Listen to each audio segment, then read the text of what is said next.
Hey guys, welcome back to Analysing My Team. Who would have thought that a score of 1,109 would actually make me lose ranks? I lost about 30 ranks this week, guys. Still outside the top 1K, even with having 17 playing and scoring over 1,100. So there you go. Let's roll through the squad now. Starting at the top, Benny Hunt lost 17 minutes on the weekend and managed to score a 48. So I think he's going to be losing minutes over the next 3 weeks, which will pose a bit of an issue for his scoring. And I'd say a score of 50 in that 60 minutes kind of thing will be good for him for the last 3 rounds. So a little bit annoying, but yeah, we'll still take the 50. He was scoring astronomically well over that last month or so.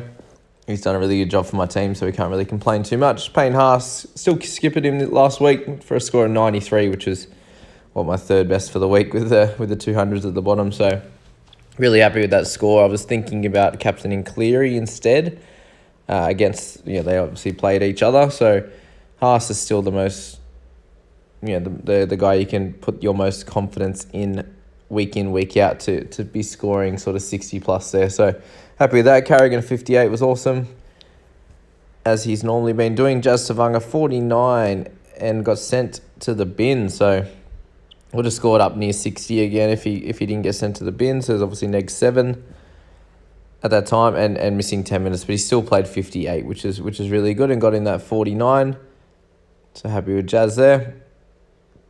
Jay Child back to 53, which is ideal. We want him back, 53 at a minimum. He was scoring up near 60 for a long time there. So it's getting back there for the last 3 weeks would be ideal. Ryan Madison 66 was sort of just strong throughout the game, and then had a little bit of a flurry with a few tackle busts at the back end. So ended up with 4 busts, 43 tackles, 158 metres. So perfect for what you want out of Madison there.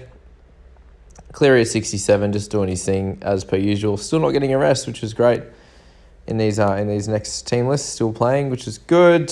Jerome Luai at 40, happy with that, doing his job. Zach Lomax a few quiet weeks in a row now after buying him the week that he got 75. He's got three scores in the 30s and a 57. So leaving a 5-round average of 47 in the centres, I can't really complain, but that's where he's at. It'd be nice for him to score another couple of big games, but obviously a lot of people have him in their team anyway, so not a big issue there.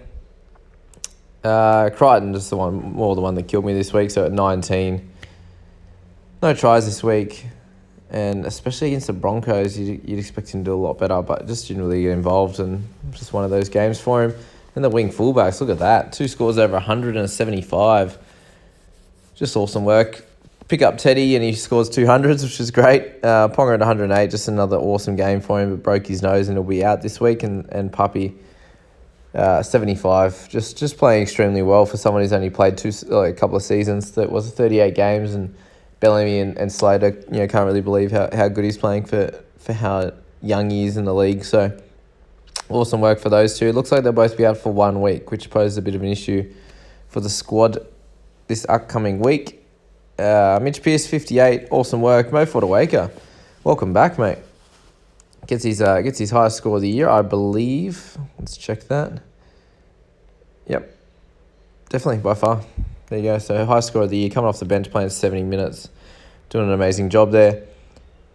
Bailey Siren at 35.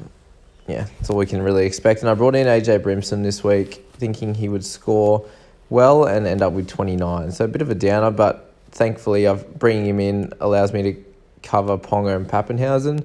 I did just see there's a rumour going around that Teddy might be rested as well, but that is currently a rumour, so don't take that as gospel, but just follow that across the week. Hemiso at 24 on the emergency, so didn't have to play him. Isaiah Yo's the only other important one there. In the emergencies, he didn't play, and he'll be back for this week, which is great. So at a minimum, I can move AJ Brimson up to Ponga, for example.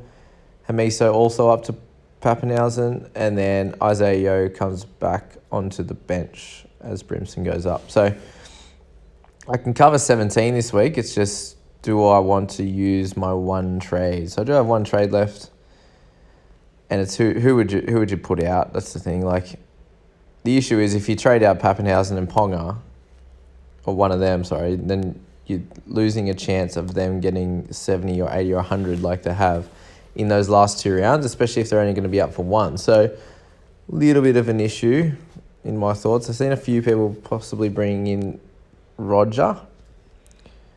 So we'll have a look at Roger at the moment, just to give people a bit of an idea of where he's at. So he's been scoring well over the last 5, 57 over the last 5, 70 odd over the last 3.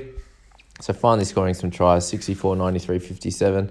And the Warriors have actually been playing really well. So, he's definitely a decent option at 671. You can straight swap him for someone like Pappenhausen.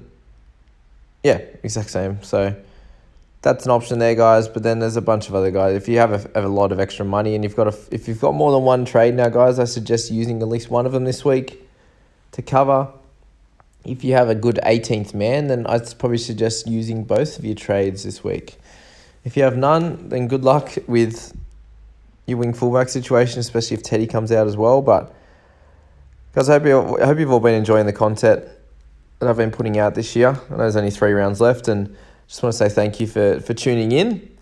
And I'd love to see you guys around next year. We'll be even bigger and better, and we'll grow this channel even further. Thanks again, guys. I hope you enjoy the week, and we'll catch you in the next one.